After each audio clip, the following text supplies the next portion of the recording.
今天来到了我们的杯学院哈，今天是2024年8月13号，这是大陆营才刚过，也没有太久的时间。那我们就是持续的在大陆营的这个议题上呢，就继续的发烧，这样有算发烧吗？因为我们就是大家来简单的来聊一些我们的一些经验想法。OK， 好，那今天我们的讲师黄智博已经来到线上，那我们就直接邀请智博团长。到就是跟大家做解说，跟大家做一些他的一些观点的一个分享。那各位好，我们刚刚有提到一件事情，就是我们要先跟大家先调查，简单调查。各位，大家现在是不是已经看到了？我们线上有第12次全国大陆营的满意度调查，你们是不是已经有投了？已经有填的人举手一下，我们来看一下好吗？好，1个、2个、3个、4个，哦，5个。加5哈，我有填哦。OK， 好，那我们大概晓得。好，OK， 好，可以。大概现在目前看起来是个位数的一个状态哈，那显然应该还不错啦，就是也看起来也将近一半，陆陆续续的这样子在举手。好，那智博团长，请。各位伙伴，大家晚安啊！谢谢大家好，今天对于12次的全国大陆营还在这边意犹未尽，然后大家可以侃侃而谈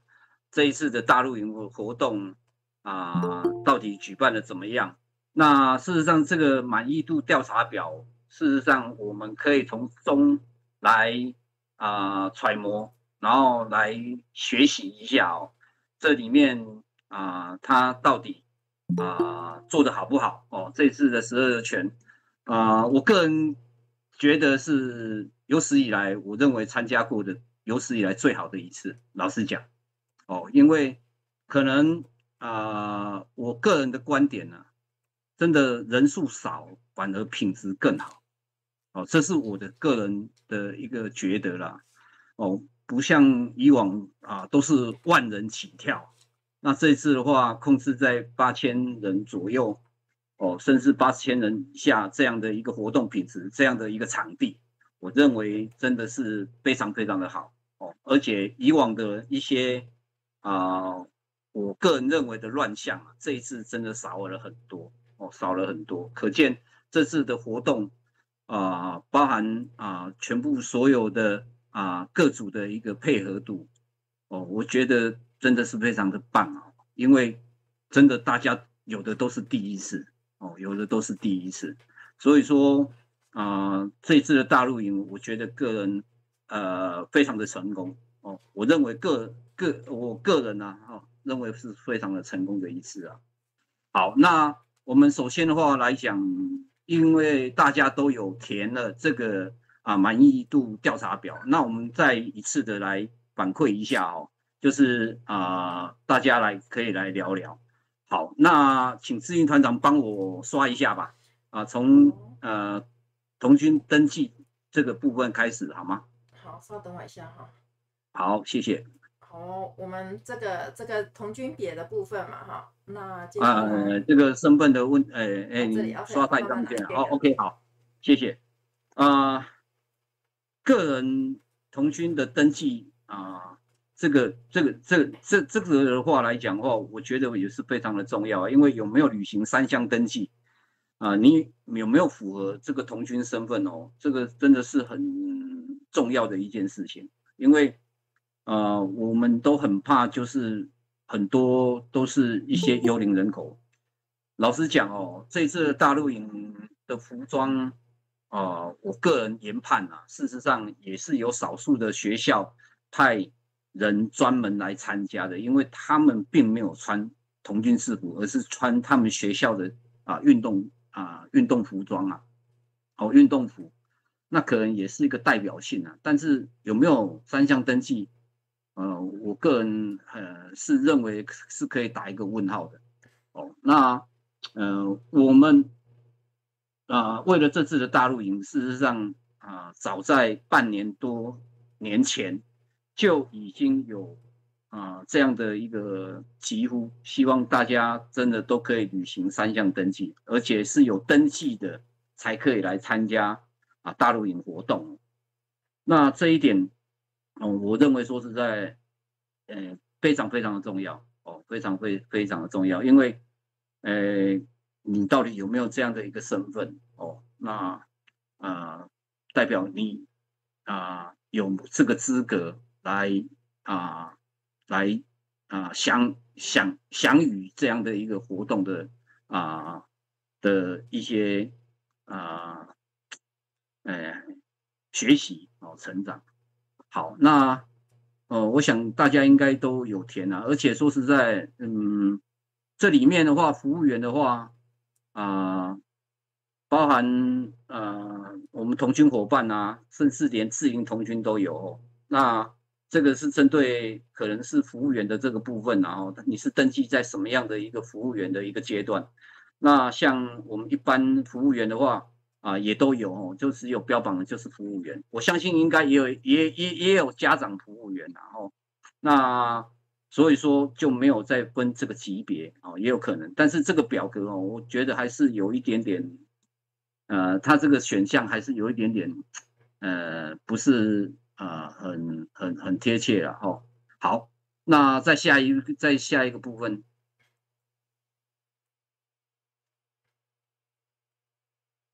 好，那这里面谈到的哦，就是参加活动的一个身份别哦，你参加人员你是属于什么的？哦，你是带团的服务员吗？哦是外国的童军哦，还有其带队的的服务员哦，工作人员哦，志工专业人员哦，然后你是国际的服务团队哦，IST，嗯、这里面的话，我想好像也漏了一个哦，因为它有开放募章年会嘛，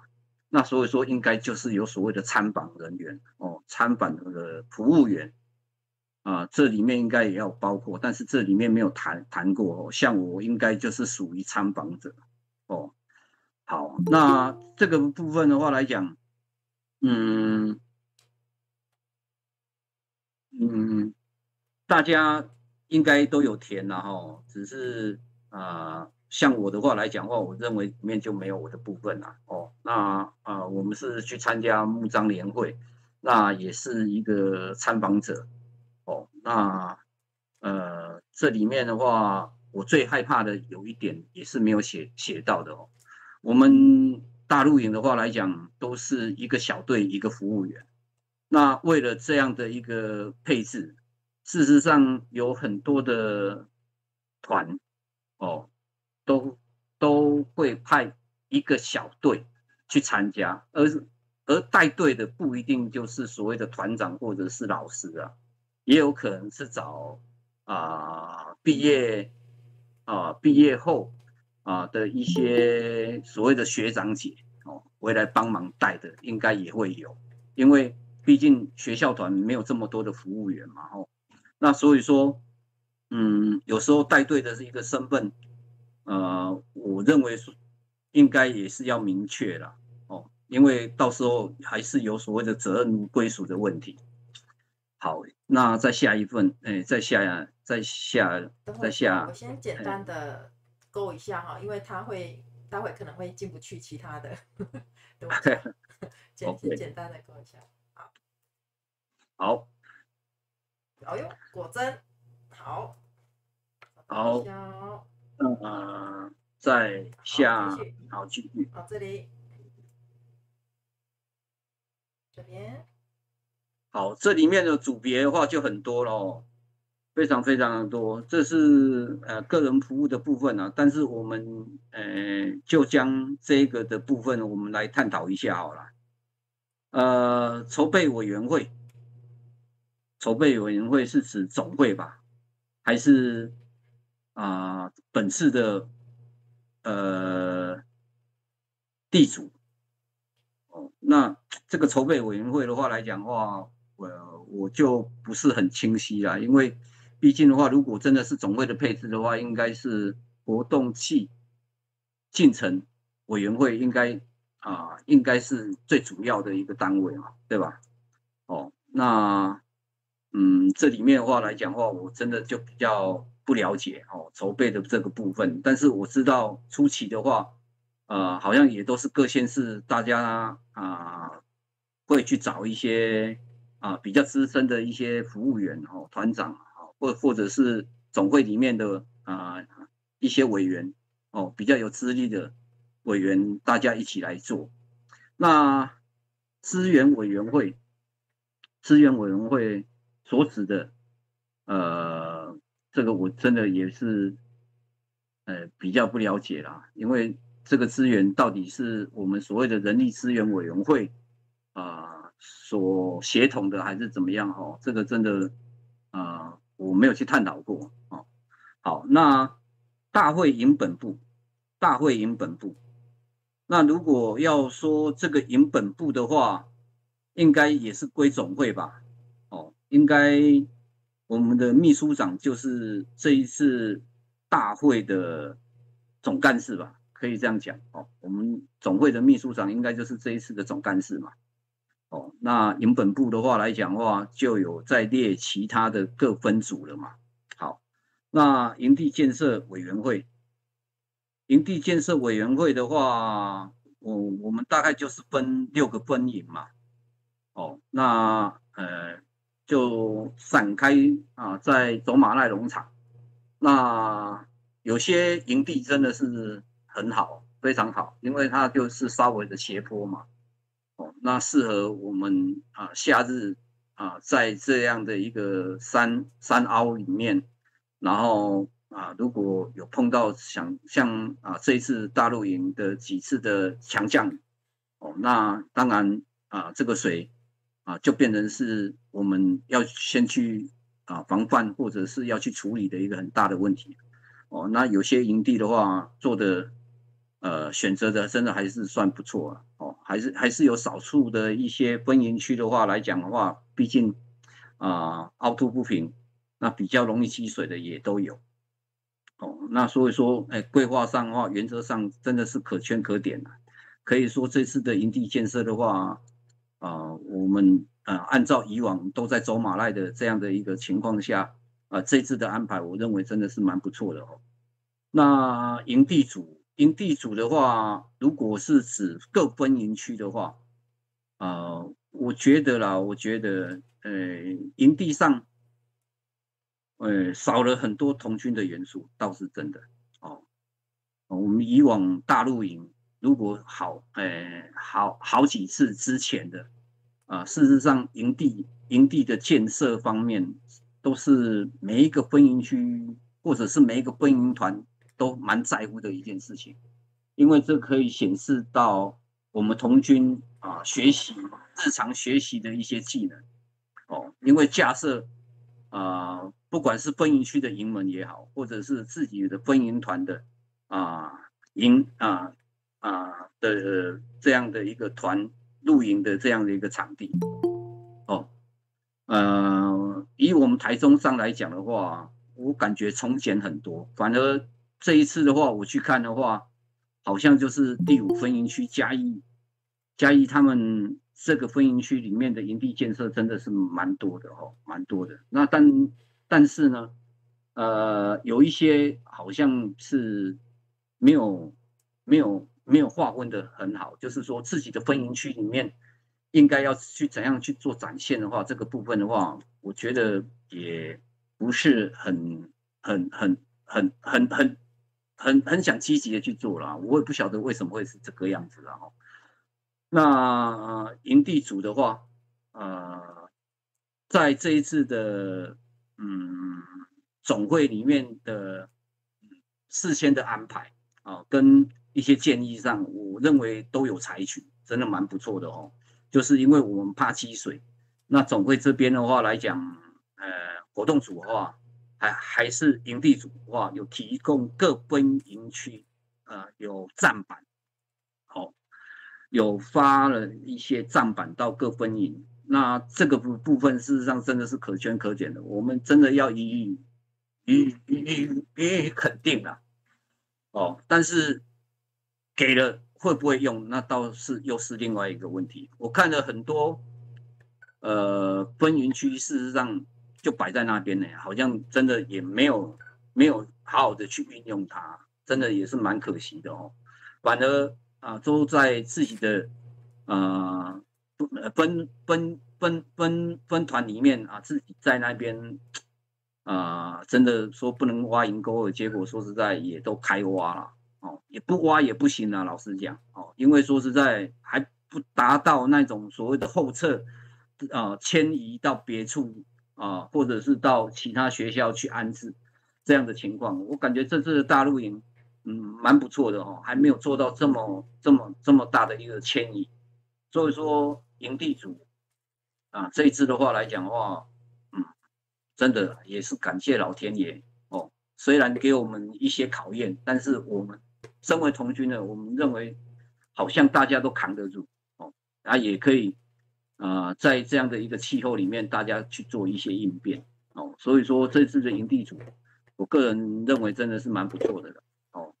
好，那再来是行政组的部分哦。行政组可能是大家都比较不容易去发掘的，他们到底做了些什么？但是所谓的行政方面的话，各位这一次的话，我认为是所有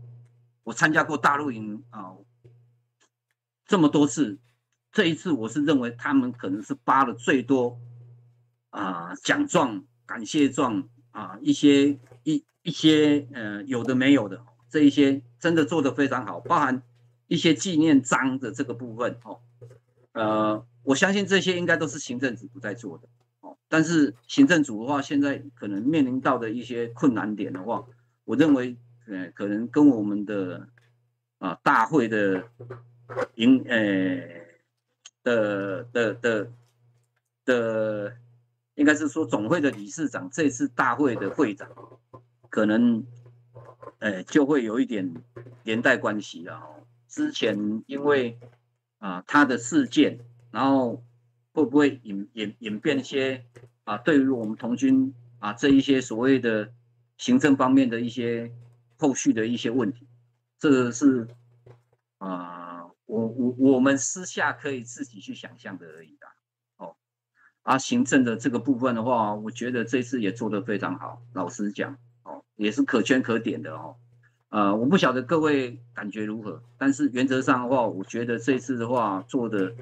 各方面的细节真的都蛮到位的好不好其次，但是我认为真的是有做到位了好，再来就是活动组，活动组这个部分的话来讲的话，真的要感谢我们的灵魂人物了事实上，我们的前辈戴正大哥，我认为说实在，他已经主刀过好几次大陆营的活动只是我感觉我们必须要有一个超前的一个领导人来领导我们这一群服务员。那当然他有很多的考量跟涉猎，然后跟他想给的这个是我从戴正大哥上面这样长久以来，我真的在他旁边所看所学习的他真的说实在是我们童军这一辈人童军里面的佼佼者那也是我们学习的资深的一个服务员。因为他都有一些超前的一些想法然后再来就是他做事上他都是讲究，就是一定要稳妥。所以说在做这个活动组，在之前的前置作业，我相信说是在座各位的伙伴们都是其中的一员的话，应该感受的越深因为在事前的这一些视讯会议或者是一些研讨研习，我相信说应该都做到的很不错因为也常常看FB， 然后所有的一些先前的一些作业，然后一些研习活动等等都有秀出来。那所以说这次的活动组真的非常的棒因为整个一个活动的一些环节各方面我感觉配合的都相当的好尤其是我们活动组里面的一些灵魂人物真的是相当的优秀，不得不赞佩他们哦，而且他们真的都肯牺牲哦，肯牺牲。再来的话，就是配给组了。配给组的这个部分的话，我必须要去强调，就是当然配给的也不错啦，因为又结合当地嘛，哦，我们在暑假期间，很多学校的话来讲，事实上，的团膳，大概都没有在做啊，为了我们大陆营，事实上还这样开火，然后来供给我们大陆营的所有的伙食方面啊，真的是蛮不错的哦，而且找到了这些资源，真的也非常不简单。但是我必须要讲的就是，好像真的我们浪费了食物这个方面，也真的是很需要我们同军伙伴们真的好好去探讨的哦。就像我到了第4、第3、第5分营区，我事实上有去看大家吃的状况啊，我感觉大热天好像小孩子们小伙伴们他们的食欲各方面的话来讲，并不是很好，所以说剩下的真的蛮多的，而剩下这一些食物的话，后续的处理，当然我们不是很清楚了，但是原则上我觉得啦，应该真的还是可以好好的去控制这些食物的食量或者是喜爱度啊，以免说做了这么多喜欢的吃的不够不喜欢的剩一大堆哦。然后再来的配给的部分有关于饮用水的这个部分我相信水绝对够，只是如何去分配倒是一个问题所在但是这一次的话，比以往的也都好很多了哦，也不在话下。但是在这个配给供应上的话来讲，听说这次大陆营的话，好像大家都只针对比较有声音的是所谓的场地的原餐厅所供应给服务员、工作人员的这个部分，好像有比较欠缺了。但是好像也有些人不觉得是这个样子啦，所以说，这次的伙食吃的好不好？我个人认为还是可以给他7个的分数，甚至说实在还可以再高一点7、80分的这样的一个分数应该是有的因为每一餐所吃的、喝的汤供应的水果各方面来讲，真的都蛮不错的，哎呀，都可以啦所以说配给组这一次的话，以各分营区这样的去，我看了一圈之后的话，觉得还真的是蛮不错的好，然后再来的话是交通组的这个部分，交通组大家觉得进来大家集结的时候配置的时间跟大家所离开的这个时间，我感觉这才是2个重点就是你进来的流程时间点上那动线各方面这一次的话也真的是蛮不错的因为我们所看到的跟我所感觉到的真的这一次的全部所有的动线各方面管制也都不错所以说也真的是蛮感谢这些所谓管理交通的伙伴尤其是平时的出入管制也真的是做得蛮不错的。老实讲，因为我来来去去进进出出几次感觉都做得蛮到位的。因为守在大门的有他们场地走马赖的工作人员，那也有我们同军的伙伴那所以说原则上在交通方面的话来讲真的问题也都不大而且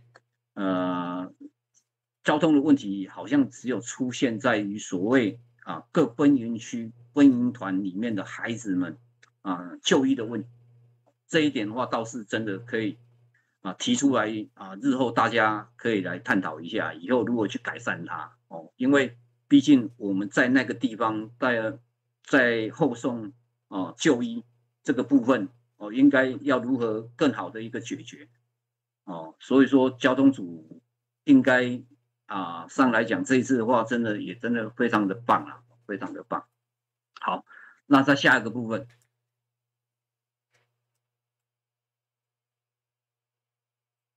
这个好，好，然后再来的话，这个是可以放大一点嘛？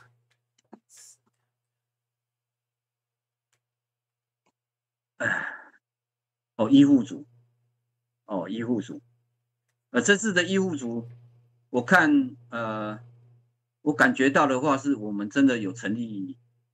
这样的医护中心啦，就在活动组的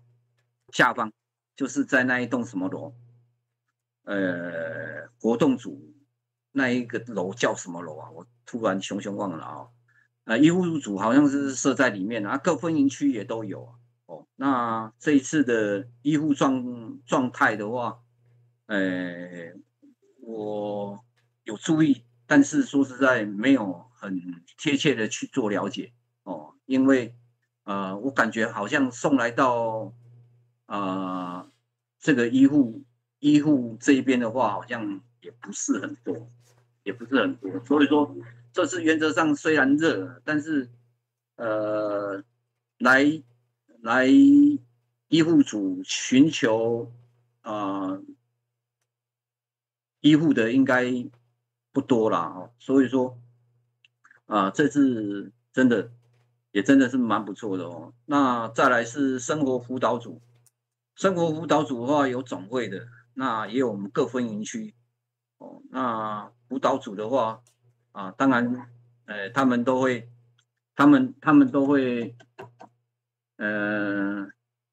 进行去做辅导嘛，毕竟有一些孩子适应上的问题或者是各方面的问题等等，各分营区好像也都处理的不错了，没有听到太多的一些所谓的事件产生好，那服务组这个部分的话来讲，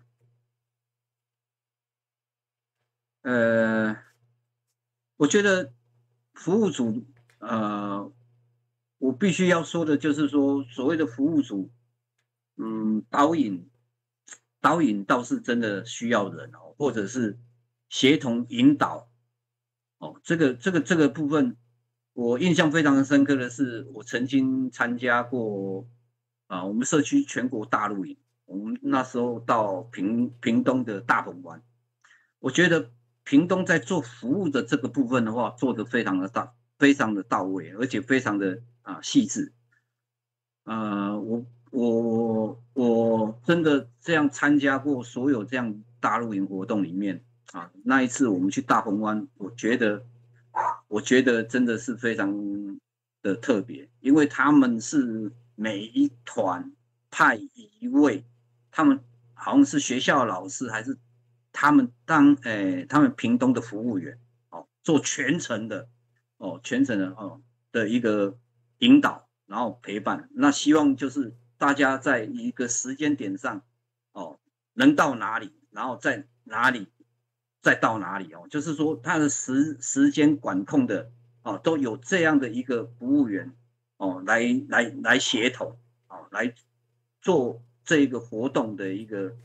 整体的一个顺畅度那服务组还可以做些什么？这次大陆营的话，服务组的话，我好像没有被服务到了。那所以说我真的也不晓得我们大陆营服务组的话还可以做些什么，还是说咨询处要询问一下我们哪一个分营团在哪里然后麻烦引导或者各方面，或者是可以寻求什么样的一个协助嘛那服务组的这个方面的话，我认为这次的大陆营应该是有不错的效果了，因为没有听到一些不好的一些这样的一个情节好，再来集会组吧。集会组，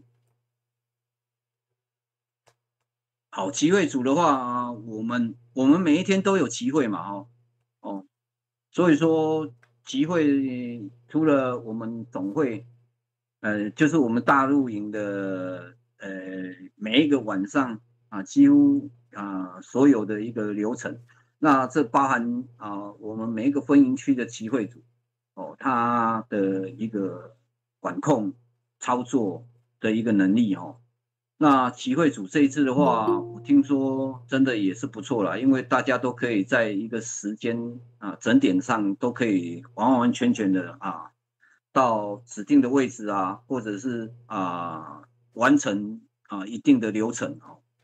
那我们大陆营的话，我们除了活动上面比较没有在所谓的评分比赛以外，事实上在于露营期间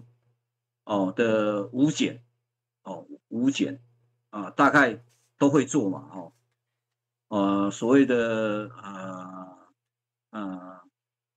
环境内务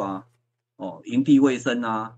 等等这一些应该都会做，而且都会在朝会的时候来评分嘛然后来送出这个锦旗嘛那在大陆在国际之夜或者是各方面的晚会上面的话，我相信就只有那个什么国际之夜有稍微有延期就是延期延宕时间之外，其他好像都蛮不错的我们开幕式、闭幕式也都做得很好，所以说这次的集会组真的是蛮不错的而且在管控时间内的话，好像也有开放一些时间让孩子们可以少部分的，然后去盥洗毕竟我们盥洗的问题也是非常的大嘛那所以说在一些集会点上的话来讲的话，开放给孩子们尽快去盥洗，然后大家说实在都可以交替轮流把握住时间这一点的话真的是蛮不错的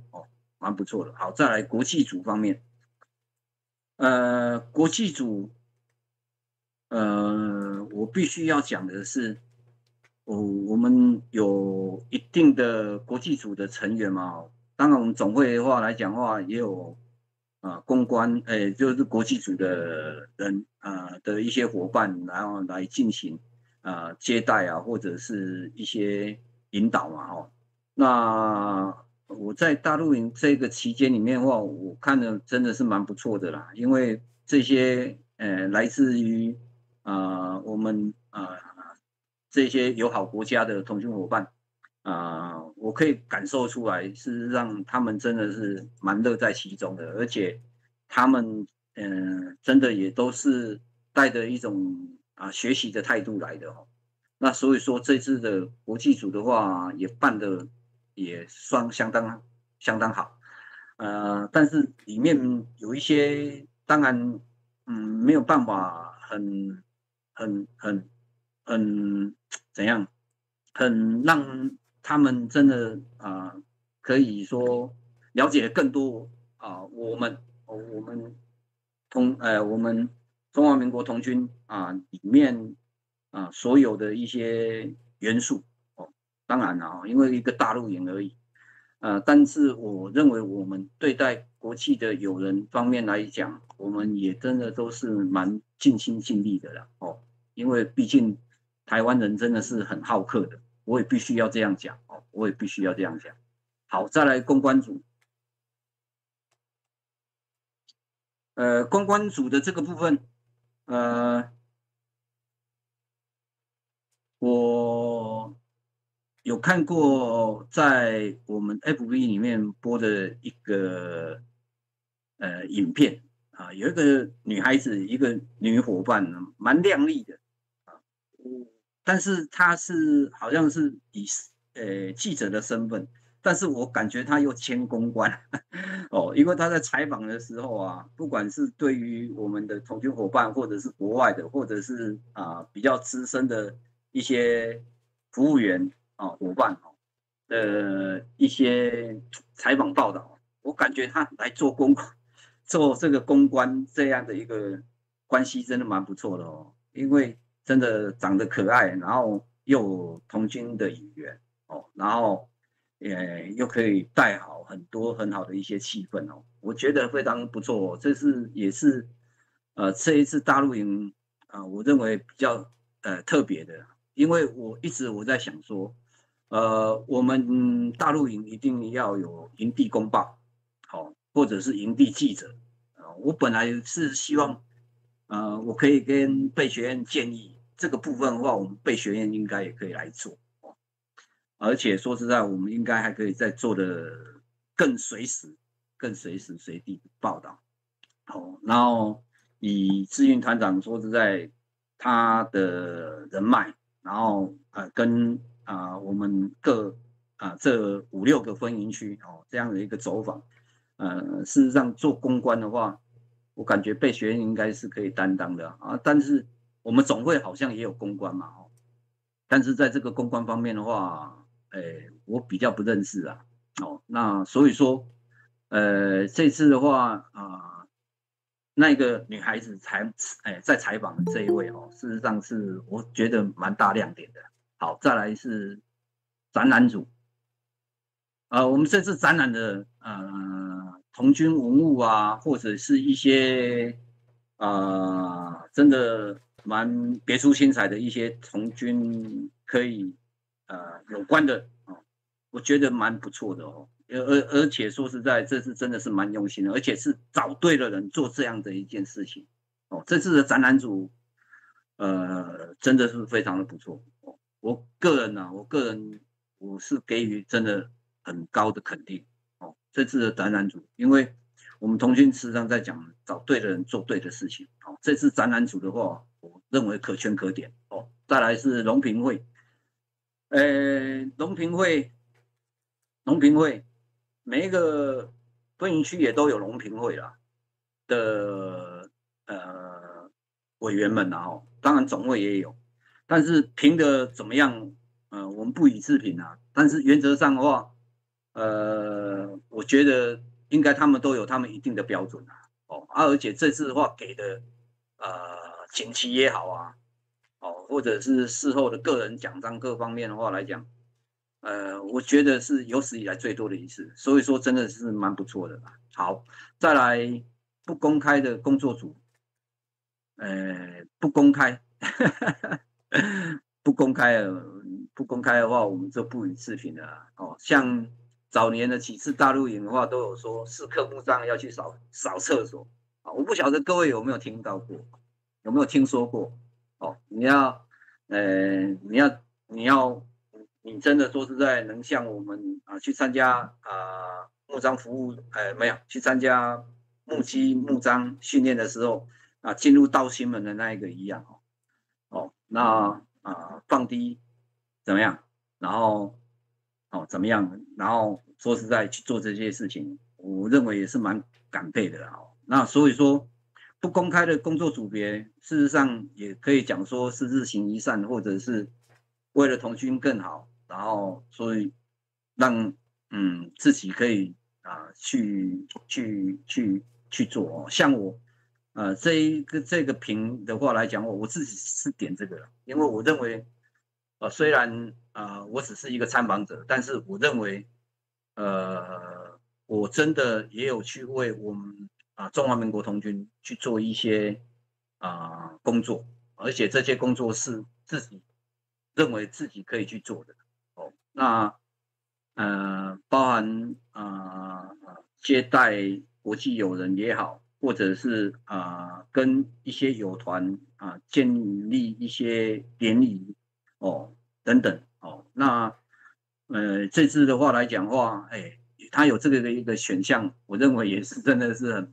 很不可思议了好，再来第1分营区、第2分营区、第3分营区这个部分这个我就不说了啦这个分营区的这个部分的话，我就先不说了。好，那我们在下面好了这分营区的部分的话，我们就我们就先跳过就不说了。好，那这一次的话我们参加纳入世界组织那个倡导是安全与避害这个部分的话来讲话，问问大家好了，大家是支持还是没有意见还是反对？来，支持人举手一下。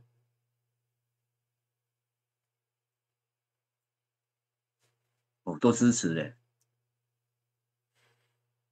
不错哦，好 ，OK，谢谢，好，都支持啦，我认为应该也是要支持啦，哦，那只要不反对就好，哦，因为这本来就是应该做的事情嘛，哦，那我认为我们去支持它，应该也是跟世界接轨的一个步骤嘛，哦，好，在下面，在下面来。好，开营前有吗？大家有做吗？好，有的举手看看。几乎都有，不错啊。好，谢谢大家。这个应该就是应该一定要做了。哦，这也是对于自己一个认证，我认为认证很重要。比方刚才讲，我带了很多学校，那我们算是外聘，那他都希望我们去派出所，申请一张良民证。哦，然后再来他会跟我们签所谓的一些条款，都一样了哦，都一样啊，性别什么那个，那每一所学校几乎也都会让我们签，让我们外聘的这些教师社团指导老师也好我们去签哦。那所以说这个一定要做啊，这个一定要做。那我认为也是上一次就有了哦，全11就有了也不是只有这一次，全11就有了，但是全10好像没有这一回事啊。哦，但是现在就越来越先进了。好，那我们再下一个部分好了哦，把握住时间。好，教育训练，好，满意程度了哦。我相信说实在，应该大家应该都会很满意吧？应该都会很满意啊，因为各组的话，应该都有4000的训练跟准备嘛。哦，以我所知道的，有很多的组别哦，尤其是活动组嘛，活动组，我感觉活动组这么大组，然后它各个股，我觉得应该都做得非常好，包含这一次在走马赖里面的那个做伺候工程的，那个股叫什么啊？志云团长，等一下啊，那个股探索教育中心。哦，探索教育中心 ，OK， 好，那个股的话来讲我认为也做得很好啊，事先就已经做好了一切的安排啊，而且准备的那些器材材料真的也都是要一段时间了。当然，连我们思云团长这个股是你们这个股叫领导力发展中心。也很好由我们清水主任所领导的这一个组也真的非常的棒而且说实在所准备的真的也都蛮到位的，而且说实在真的很辛苦清水老师他真的准备了很多你看他又要从他自己家里面搬那些器材，我听说整整一车货车整整一车满满而且要找很多伙伴去帮忙协助。好，在下面，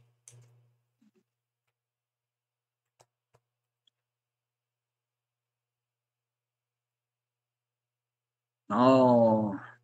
好这一点的话有很多人争议我个人我必须要强调暑假期间孩子真的是比较有时间的，你像暑假期间又碰到一个过年，然后又有一些有的没有的事情真的很短暂。你说要把大陆营移到冬天来办，事实上我感觉可行性真的蛮低的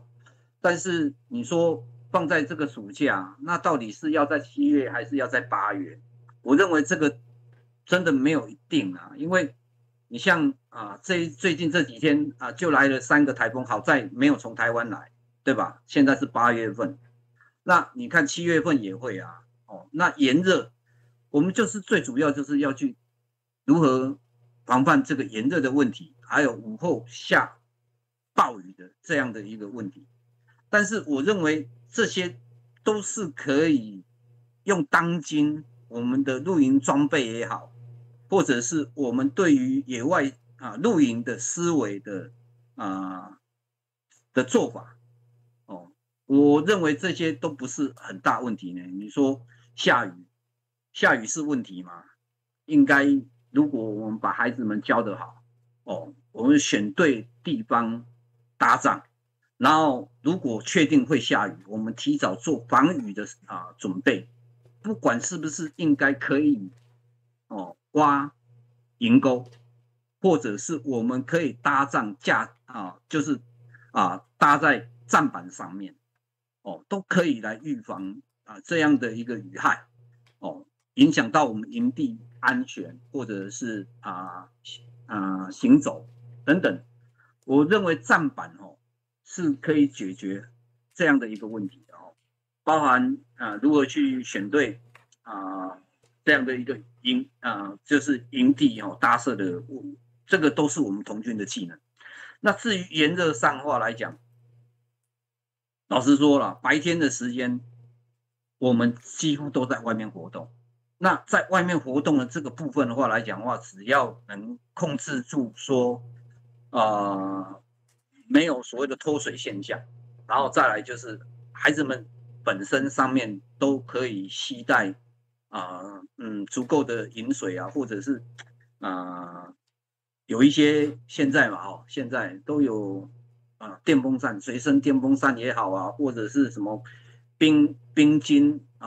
冰毛巾或者各方面都可以帮忙解热。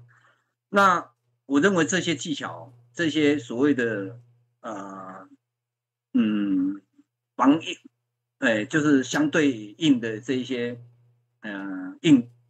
就是处理，应该都不是多大的问题啦，而且这也都是很短暂的。问题是真的，如果夏天的话，如何睡得好？因为晚上闷热，又住在帐篷里面，这个的话要怎么样去让它做到最好？我曾经就有一个想法，就是说，如果可以的话，各团或者各小队，你们可以自己带电风扇。那只要我们营地说在电力足够那可以供应的话，我认为这个也可以用这样的方法来处理掉那这次大陆营事实上炎热的状态，我去遇到一位，我认为我很钦佩的一位，就是嘉义的总干事我们2个，事实上他跟我讲，他带了3000支冰棒沿路发，各分营区发。那我刚好到达的营本部的时候，说再去遇到他，他就开了一台发财的箱型车，没有，就是小货车、小货卡那里面都是装冰棒，我感觉真的蛮能可贵的他为了让大家解暑，然后自己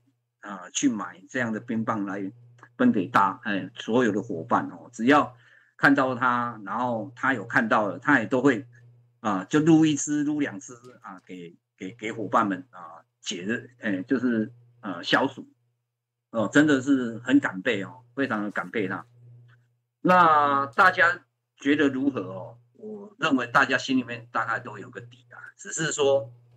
老实讲像我们各行各业暑假这个期间，有人是大月，有人是小月像我们做餐饮业的，我们夏天是小月我们夏天是小月，那因为吃食就会明显比较下降大家都喜欢去吃一些小吃或者是买一些凉水的会比较多但是主餐这个部分的话来讲真的好像都会比较差一点。好，那影响到的话，可能就是服务员嘛因为毕竟我们占1半以上的服务员真的都不是教师都是我们来自于社会上每一个层级的精英领袖的意义然后说实在来帮忙带我们的童军孩子们这是我绝对我敢讲的一句话好，那大家这个我们就不评了但是我认为大家都可以好好去想想大概这个举办这样的时间，大家觉得怎么样好，再来下一个部分，参加费用合理吗？我个人觉得非常合理我个人觉得非常合理。7天整整7天，光吃的就已经要吃多少钱了？还要给你纪念品，还要发给你衣服等等的，你自己去扣加减减。那事实上，有些县市还有补助款还真的蛮不错的像我们台中好像就一个人补助1000块有些县市听说还补助1500。那参加这么有意义的活动，然后又包罗万象，然后有得吃又有得拿那又可以尽情的去玩乐甚至还可以学习。我相信说实在收了这么一些钱，要不是我们总会去找了一些赞助厂商甚至我听说我们戴正大哥他也去找了很多协力厂商来帮忙那甚至来赞助，我觉得都真的非常物超所值因为我们说某一些团体的话，事实上如果他办了2天1夜的收费，都跟我们1个礼拜的收费差不多对不对？大家都可以去了解看看所以说我觉得这样的费用事实上真的是蛮低的，而且是牺牲了我们上千位服务员，事实上抛家弃子，然后不务正业，然后说实在这样子来陪伴的这样7、8千的孩子们度过一个美好的一个暑假，也是一生让他回味无穷的一个成长的一个节点所以说这个真的不贵好，再来下一个。好，这里面有讲到行政资源的行政资源，行政资源方面的话，大家觉得怎么样？这个的话来讲的话，我觉得不好评也不好说因为老实讲我服务过几次大陆营的工作人员，我从来没有申请过我所发挥的费用，一切都是我自理的，而且是我甘愿付出的。那所以说这个行政方面的话来讲的话，我认为很难说因为每一个人的一个界定认知不同那行政资源方面的话，就是要问问大家啦，如果你有在其中的话，你觉得这样的一个资源性如何？那我个人的话来讲的话，这方面的话，我在稍早之前我大概也有谈啦这是有史以来我觉得也真的是蛮不错的因为做到人人皆有奖了好，来在下面活动模组内容是否满意我个人觉得是已经不错了因为我都希望孩子们如果是大陆期间，可以给他们自己多一点的时间。我时常在讲我认为童军露营的话，少了炊事就不算是露营，这是我一直蛮在乎的但是我们的大陆营为了要控管时间跟食用安全卫生安全上所以说真的不得不用团膳的方式，然后来供餐我相信说实在，现在好像也几乎都是这样的一个模式但是童军少了野炊事的这样的一个时间，我感觉真的也是有点可惜但是这一些都是为了我们活动能更加的顺畅，而且也能确保孩子们真的说实在可以吃的这方面可以没有任何的问题。哦，那活动模组，毕竟都在每一个模组散的还算蛮开的哦，所以说各分营区的话，活动起来的话，我个人认为看起来真的是蛮顺畅的，非常的顺畅啊。我不知道啊，我们在座的各位的话来讲话，参与服务的时候有没有觉得非常的不错哦？是否是真的做得很到位了哈？因为如果我们的活动模组多，然后孩子也多，然后在同一个时间上的话，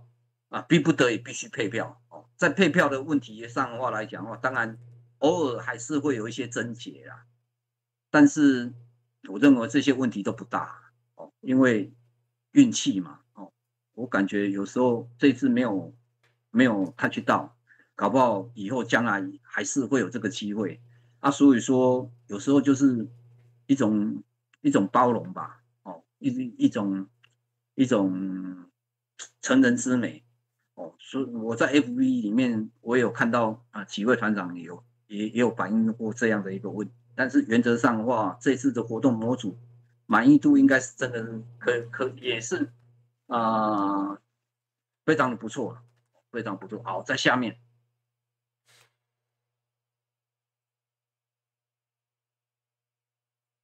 好，环境卫生方面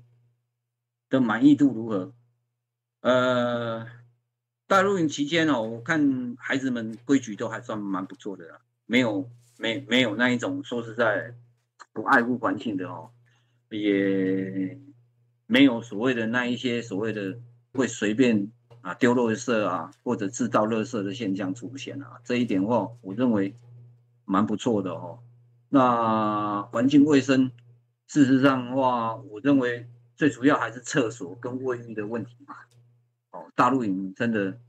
我们比较注重的是这个方面，但是大家我不晓得你们有没有去接触过，事实上租那些流动厕所，然后那卫浴设备的话来讲的话，要不少钱呢，费用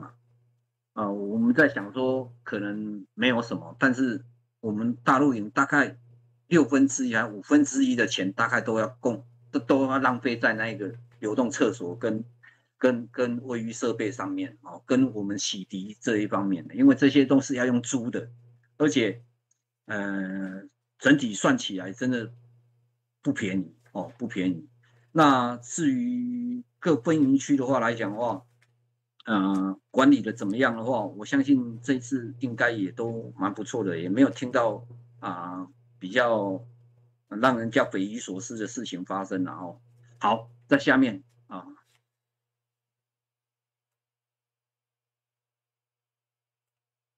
好，安全管理。安全管理的话来讲，我刚刚已经有说过了嘛，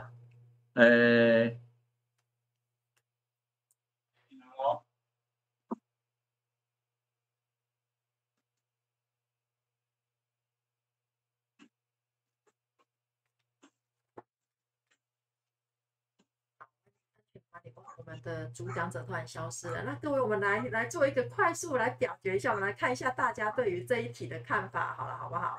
预备，3、2、1，觉得还不错，举手。喂，1、2、3、4票，5、6。好。来，这波团长请。OK， 安全管理的话来讲的话，稍早之前我大概也有讲过了，不管是营地上的一些，因为毕竟的话我们在一个可管控的一个区域里面嘛但是真正的管理的话来讲的话，应该除了总会跟我们各分营区里面会有安全维护的服务员，这个部分的话，我认为我们也真的是做得非常好了非常的到位毕竟我们当然比不上全11，这一点的话我必须也要说明，我们比不上全11，但是原则上的话进出啊各方面啊，我认为我们全11、全12也是有史以来，我认为我们在走马濑露营的这样的一个活动里面最好的一次。好 ，OK， 然后再下一个部分。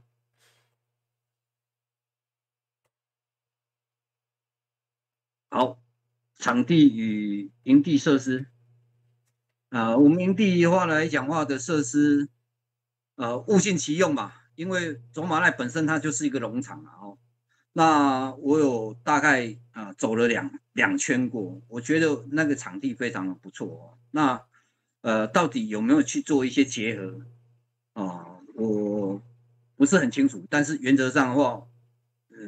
我感觉走马濑真的蛮适合我们童军做大型活动的地方大家看是否觉得这样的一个营地是不是很好？我个人是觉得已经不错了啦。如果说实在如果走马濑里面的话，还有一些可租用的计程车自行车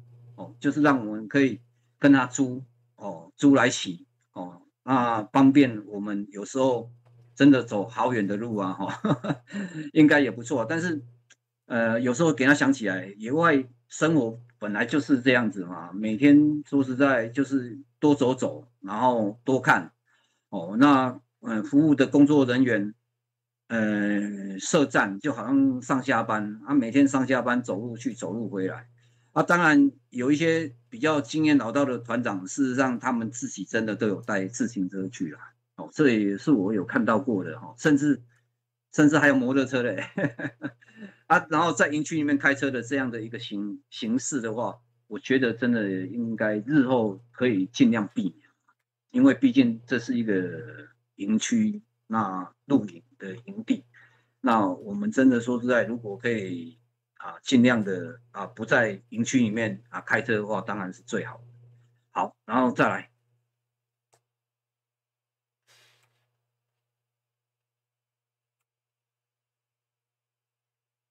刚刚已经有讲到伙食我觉得伙食是相当好啦相当好因为我去吃了几个地方，我觉得是真的是蛮不错的我个人觉得是很好老实讲，我还蛮羡慕的因为老实讲，每一餐几乎都有稍微的变化，而且说实在，还有真的甜食、凉水类的，我觉得非常好但是我唯一的感觉可惜的地方就是太浪费了，真的有时候有些东西真的剩下很多。那我认为这是带队团长应该要去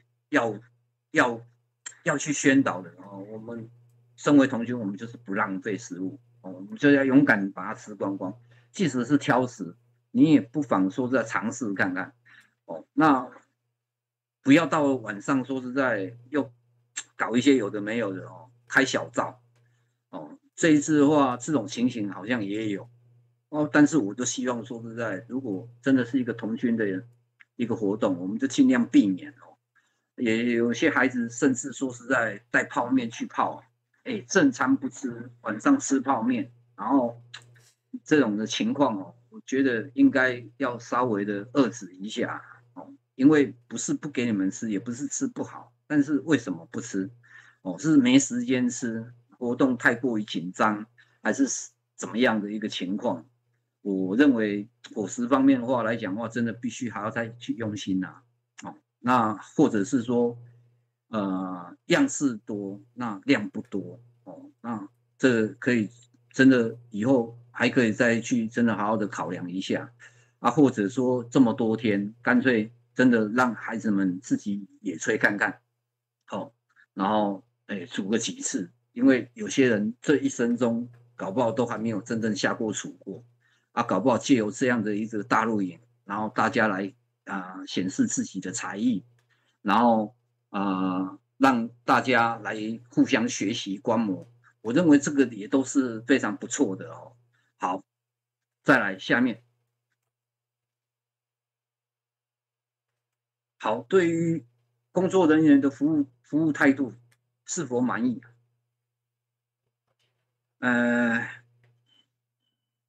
我觉得啦，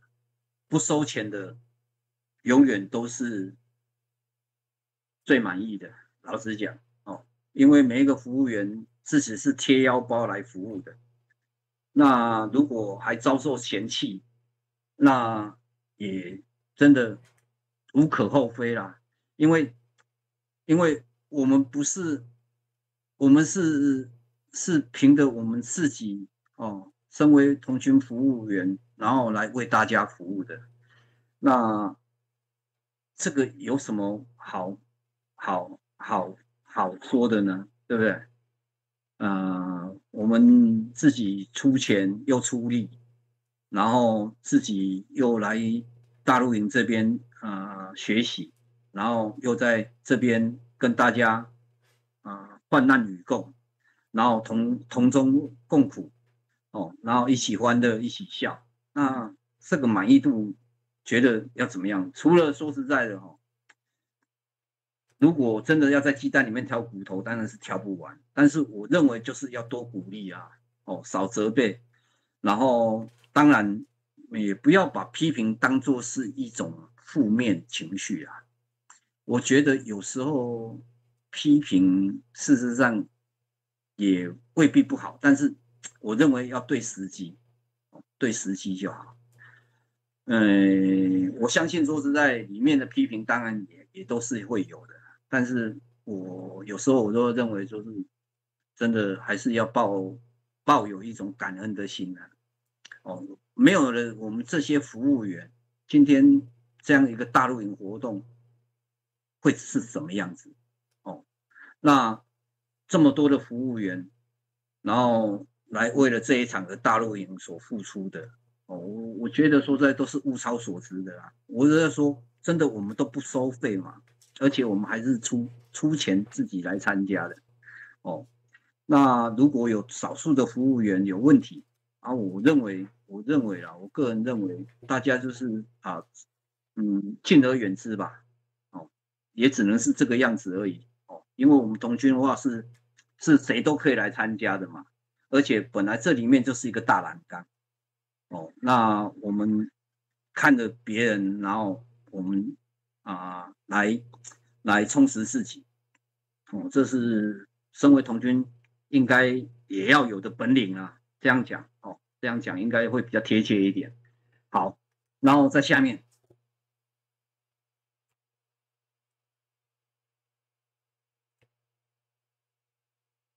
配发的装备啊，大会配发的满意度，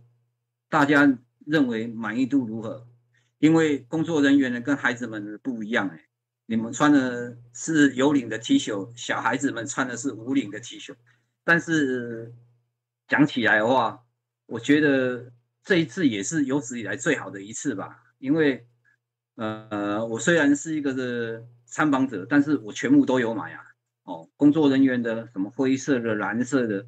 哦，包含小孩子们他们的分营区的颜色的，我都各买一件，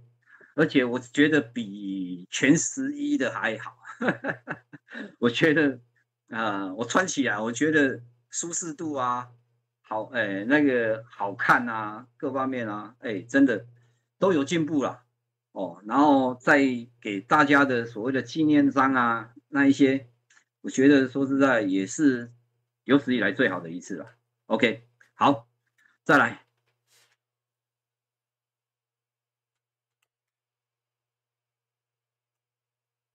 大雨如何防范？我刚刚有讲过了哦，我讲过了，我们是事前的训练不足，然后再来就是我们大会管制的跟场地的地主的沟通，我认为也是有问题。哦，那所以说在大陆营这样的一个期间，防范雨，我们不能挖营沟，反而是我们最大的败笔。哦，好，那训练不够是因为我必须要讲，我们明知它会下雨，会刮大风，那你为什么不撑外帐不拉外帐的营绳，然后再来找适当的位置来搭帐。哦，我看了很多团，事实上垂直帐真的也是搭的乱七八糟，而且说实在他们都没有加固，而且包含他们所带的这个蒙古包，他们几乎都不拉外绳啊，外帐的绳，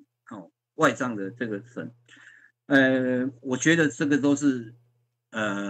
训练不足，或者是说经验不够哦。应该我们去搭帐的时候，说实在，选对位置啦，那如何搭啦，那如何去挖这个所谓的营沟哦，那帐篷雨水打在帐篷之后，它所落下的这样的一个范围，那个点，应该要怎么挖，然后水应该要怎么排，这个真的说实在真的很重要。然后再来就是，我们既然给了站板，他们不会用，他们不会铺，也不会用，那当然说实在的，我感觉好像就变成了多此一举。那一些站板如果是总会、活动组还是营地组去花经费去租来的，这不用的话来讲话，真的也是白白的浪费哦。而且的话，在走道上的话来讲话，我们应该还可以去做什么样的一个预防？我们以前的话，我们甚至我们去割杂草、长草，然后来铺哦，铺长走的这一个必经的这样的一个路小径然后让它尽量的不要被我们这样走来走去，就变成了非常泥哦。铺草的话有这样的作用，甚至呢。我也在 FB 有讲过，甚至可以带纸板，纸板也管用哦。但是会不会用倒是真的啦哦。好，再来就是，既然我们会下大雨，那我们有一些可以用的东西是哪些？我有看国际组的这个部分的话，他们就会先去搭一个我们讲炊事帐也好，或者是叫司令帐也好，然后呢，再把他们的帐篷放在这里面。这有两大好的原因嘛，一个防热，一个防水所以说国际组就可以这样搭为什么我们各备营团不能这样搭？这也是一个问题嘛那所以说营地组的话，我认为说实在应该还可以再好好的去针对防范大雨这方面的话来讲的话，好好的去研拟一下，不要以后将来我们还去遇到这样的一个问题，然后我们真的不知道该怎么样去做所以说这一点非常的好这一点提得非常好，这一点的话我也必须真的很欣赏他会把这一点的话放上来敢放上来啦，因为大雨真的是我们最大的伤害大陆营活动最大的伤害。好，那你认为准备的足够不足够，就看各位你们怎么样去想象了那如果可以的话，我真的甚至说实在的，都很想说，我们外面不是有很多办酒席的嘛，他们都可以在马路上去搭那一种所谓的宴客帐，有没有？就是搭起来就很长很大，像现在补兔也快到了，人家都可以这样搭，那是不是我们童军将来以后如果说是在去遇到这样的一个大露营，尤其是在我们现在暑假期间，我们干脆说是在花钱去请人家帮我们搭一大片起来，那我们在下面一样搭帐篷就可以了，然后再来，我有想过嘛，如果电足够的话来讲的话，大型电风扇、凉风扇，事实上都可以找他们出，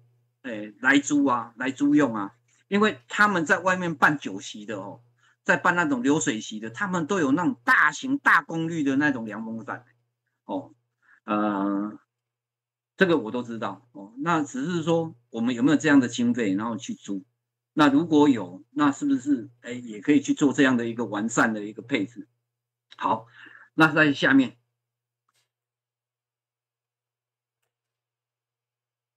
好，那高温我刚刚也有讲过啦在之前哦，不管是小孩子们，现在小孩子的装备也很多，我们去卖场买个人随风，就是电风扇啊，哦，那个用锂电池就可以吹整路的啊，还有那一种挂在脖子上啊，也是吹风的啊，那个我都看过啊，哦，那最简便的话就是那种什么凉巾啊，对不对？哦，或者是什么样，那一些都是可以防范高温的嘛。然后就是如果大露营期间的话，我们各分营区哦，那如果真的很有心的话来讲的话，是不是可以多准备一些冰块之类的东西啊？哦，然后让小孩子们说实在来解热哦，不是说一定要吃啊。事实上，有时候说实在自己带着，对不对？有冰箱哦，如果各分营区有冰箱，然后把矿泉水全部说实在都用结冰了，然后要出去的时候说实在就带着冰水出去啊，或者是自己带在自己身上可以缓解那种热啊，这个都是可以处理的，我认为是可以处理的嘛。哦，好，在下面，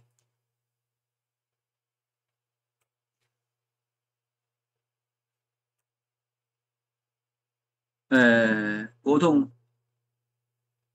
整体活动安排，大家应该都很满意吧？有人有问题的吗？我个人这样看，我去参访的话来讲的话，我看了每一个细节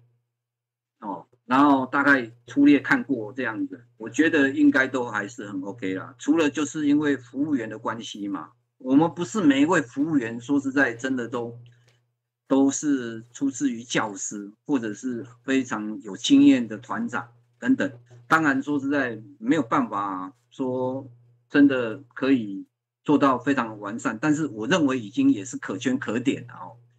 那大家哦，真的也都是很尽心尽力啊哦，因为我一直以来，我认为说实在，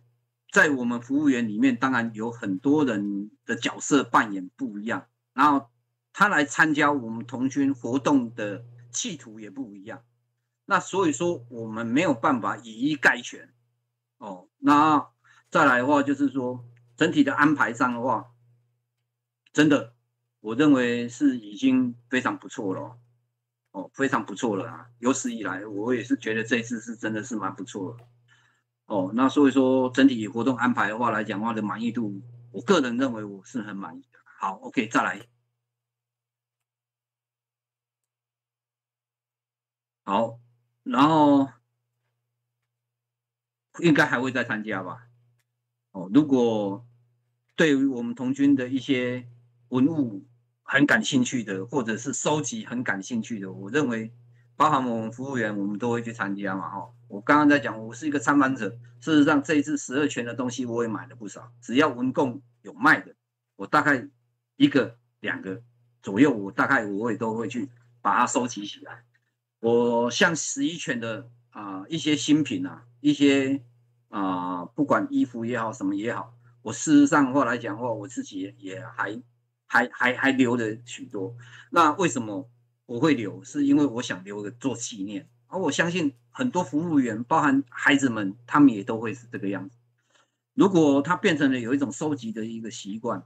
我认为啦应该会持续参加的，还是会大有人在啊。只是我认为，依照这样子的情况下，我们的人数会不会越来越少，或者是越来越多？哦，这一点的话，我个人还是呃感觉还是蛮担忧的。毕竟现在的时代，会吃苦耐劳的孩子真的还算是不多，而且有些家庭上的话来讲的话，的父母亲，现在对于童军的观点上的话的问题，我认为说实在也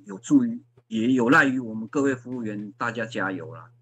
所以说，从了我们第25届世界大陆营那时候的新闻报道，事实上对我们童军的伤害很大。老实讲，只是不晓得大家的感觉如何啊？因为有了他的报道之后，我们这次12全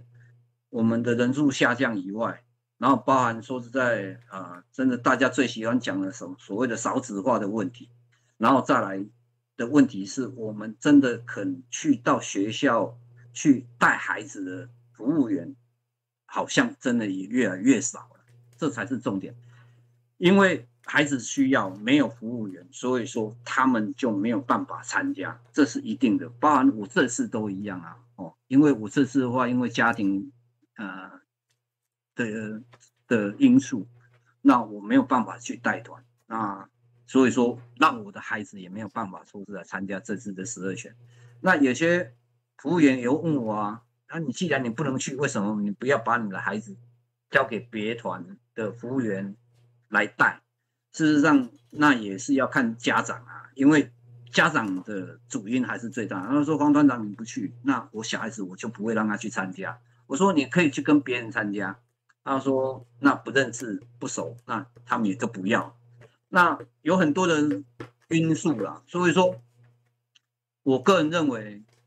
持续参加的孩子一定会有，一定会有，只是到时候他来参加的那一个对象的问题就可能不一样。比方上来讲，那现在是行义，他在下一次的大陆营他是罗浮吧？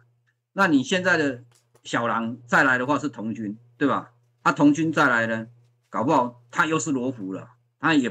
他要运气好，对不对？才有可能下一次以行义的身份去参加这一次的全国大运，那原则上不大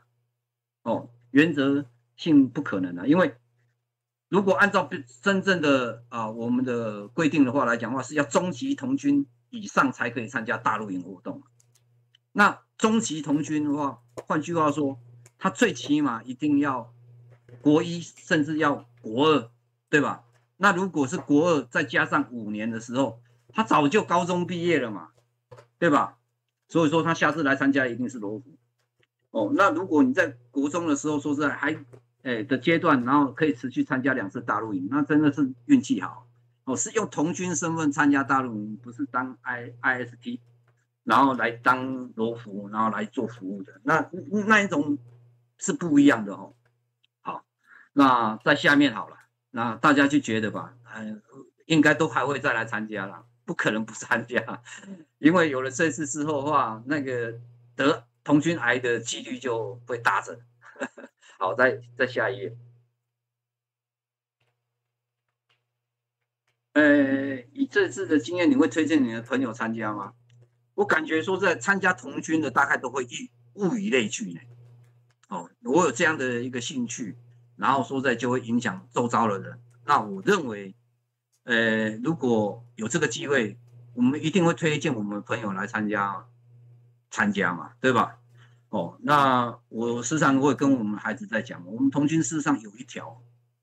进程里面好像是高级要升师级的时候，他必须要推荐几个人加入我们团里面，他才可以升这个样的一个进程，对吧？所以说，童军的话来讲的话，是一群好朋友一起走得更长，对吧？那所以说，如果有这个机会，当然我们都会去推荐我们的好友们一起来参加，包含自己的家人也 OK 啊。我记得我有2次的社区大陆营是带着我的姐姐跟我的妹妹他们一起来参加的他们也有自己的孩子啊，然后也一同的来参与。我觉得这个都是有可能的嘛，只要是大家时间 OK 的话，都没有是很大的问题。那至于说，我们不认识的，或者是我们在学校服务也好，那我们可以来推荐孩子们来参加这样的活动，应该也都会有很大的机会啦。OK， 好，在下面。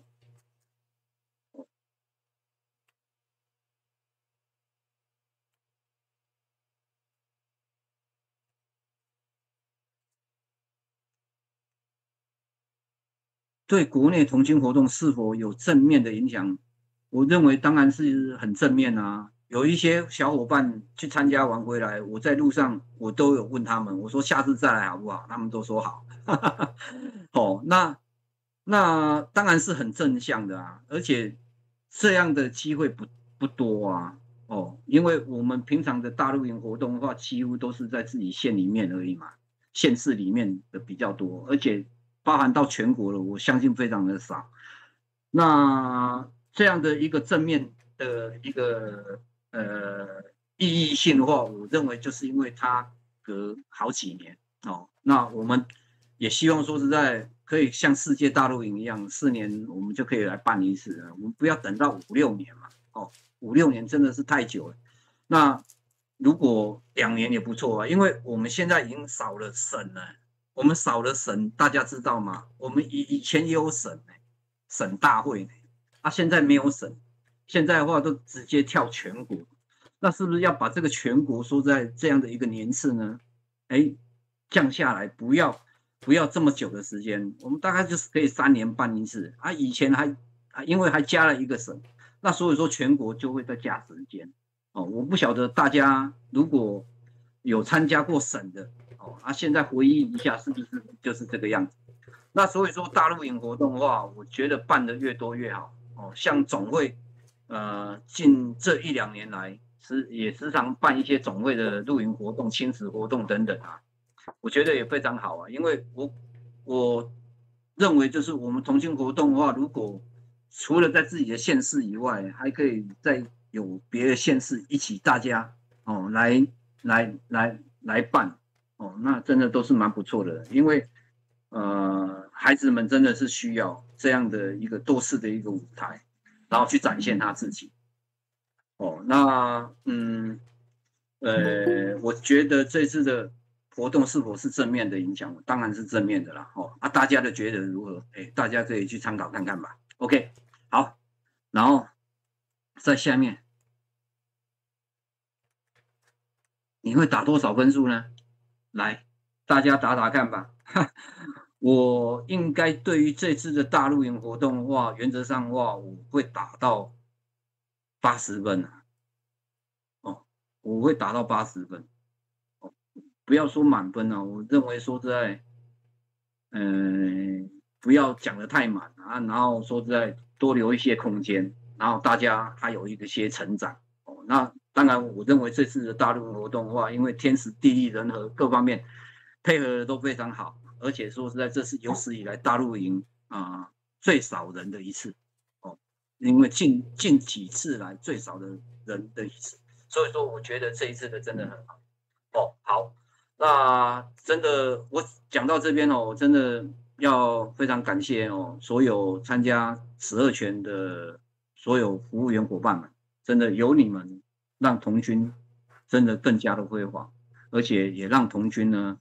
感受到这一辈子永远的怀念的记忆，然后也诚心诚意的向大家致敬，因为有了大家。所以说，我们童军可以百年不衰，而且现在还朝着新的面向勇往前进，而且更能缔造未来美好的世界。谢谢大家了今天就跟大家分享到这里 ，OK， 好，谢谢大家有要反馈的吗？好，那这一些的话，我就不在这边谈论了好，那我们今天就到这边 ，OK， 谢谢大家。好，我们谢谢智博团长。那非常辛苦今天大家都辛苦了，现在晚上已经10点半了。很长漫长的时间，那很开心的就是智博团长今天利用这样子的一个时段跟大家做了就是整个这样子的一个介绍。那也许是大家应该是多多少少一定有都各自的想法，而且是我觉得很好，就是各自有各自的想法，就保有自己的部分。那就是我们智博团长给我们的这些讯息呢，我们大家就是参考参考。好那我们大家先来合影一下好吗？看一下。好，各位伙伴，就是我们来开镜头，都在吗？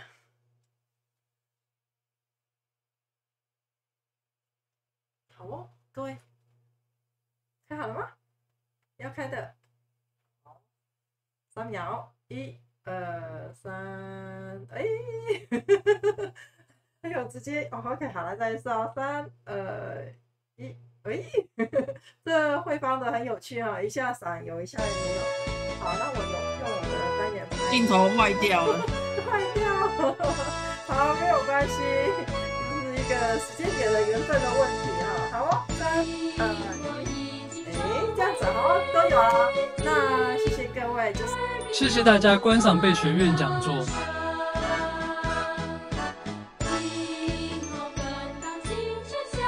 请帮忙按赞、订阅、分享，谢谢。